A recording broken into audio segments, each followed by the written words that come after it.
In the heart of Tokyo, amidst the neon glow and the rush of millions of people, stands a symbol that is instantly recognizable to almost anyone on Earth. It is the golden arches of McDonald's. But if you think you know what lies inside these doors simply because you have visited one in New York, London, or Sydney, you are mistaken. This is a story about more than just fast food.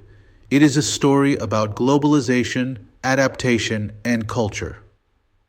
It is the story of how a quintessentially American brand crossed the Pacific and became something entirely new. Today, we explore the fascinating phenomenon of cultural diffusion through the lens of McDonald's in Japan. Before we order our burgers, we must first understand the mechanism at play here: cultural diffusion. In the academic world, this is defined as the spread of cultural beliefs, social activities, and items from one group to another. It is the engine of human history, driven by trade, travel, and migration. We see it everywhere. When a teenager in Ohio watches anime, or when a family in Kyoto sits down for a hamburger, we are witnessing the same process. These real-world examples show us that culture is not static. It flows like water, sharing and adopting new ideas to create a constantly evolving human experience. This diffusion is accelerated by what we call global connections. This is the process by which businesses develop international influence, knitting the world together through technology and trade. At the forefront of this movement are multinational corporations. These are the giants of industry that operate across borders. McDonald's is perhaps the perfect case study. It exemplifies a company that doesn't just export a product, it exports an idea. However, to survive, it must master the delicate art of adapting to local cultures whilst strictly maintaining its global brand identity. The story begins in 1971. The location, Ginza, Tokyo. At the time, Ginza was the epicenter of high fashion and luxury, certainly not a fast food hub. This location choice was deliberate and strategic. The goal was to make hamburgers look trendy, sophisticated, and undeniably American. This was the brainchild of a man named Den Fujita. As the franchise partner who brought the Golden Arches to Japan, he had a bold, almost revolutionary vision. He didn't just want to sell sandwiches. He planned to transform Japanese eating habits entirely and introduce Western dining culture to a nation that had been closed off for centuries. To understand the magnitude of Fujita's challenge, we have to look at the dinner table. For thousands of years, Japan has been a rice culture.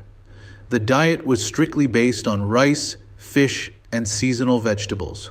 Bread and meat were simply not daily staples for the vast majority of the population. Then there was the eating challenge. In Japan, touching food directly with your hands was considered uncouth. Many doubters believed that Japanese people would never eat hamburgers with their hands, as it went completely against traditional dining etiquette. The barrier wasn't just taste, it was behavior. So how do you sell the unknown? You compromise. You engage in glocalization, local adaptation. This concept involves adapting global products to fit local tastes, laws, and cultural preferences. The trick is to keep the essence of the brand while changing the flavors and sizes to fit the new environment. McDonald's needed to maintain its global brand identity. The red and yellow colors, the golden arches, the signature fries, so that it was recognizable worldwide. But inside that familiar packaging, the contents had to change to survive. The adaptation began with the name itself. The English word McDonald's is a phonetic nightmare for native Japanese speakers. It feels clunky and unnatural. To solve this, the name was adapted into the katakana script as Makudo Narudo. This made it pronounceable and approachable. Over time, local slang emerged, showing just how deeply the brand was accepted. If you go to Tokyo today, you will hear locals call it Maku.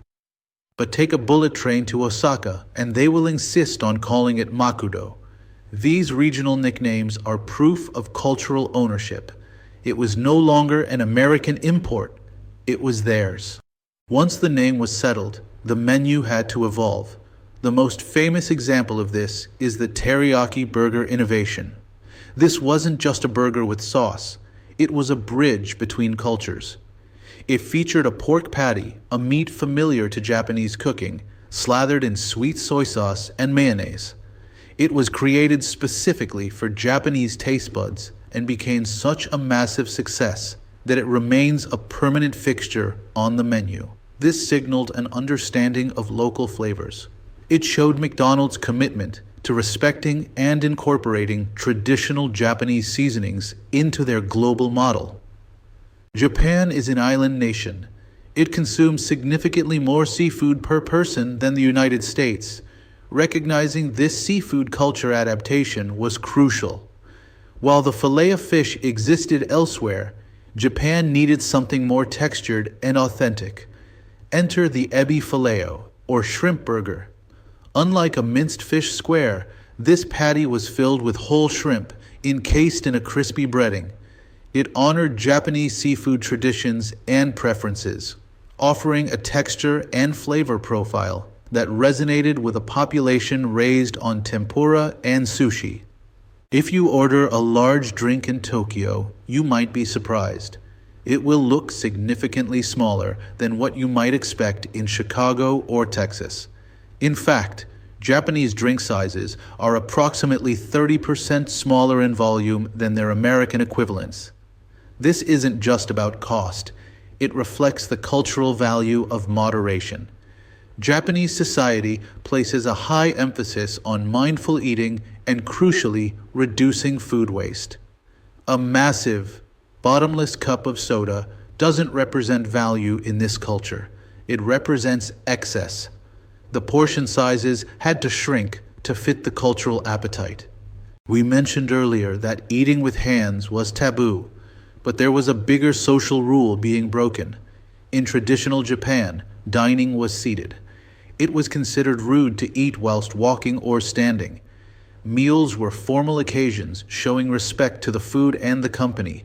McDonald's disrupted this. This is the McDonald's effect. In the 1970s, young people started eating burgers whilst walking in Ginza. It became a fashion statement, a rebellion against rigid norms. It fundamentally changed social dining norms, making eating on the go acceptable for the new generation. Even the face of the brand had to undergo surgery. In the United States, the clown is known as Ronald McDonald. But the R sound is notoriously difficult to pronounce clearly in Japanese phonetics.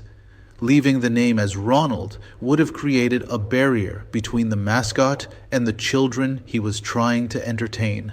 So in Japan, he became Donald McDonald.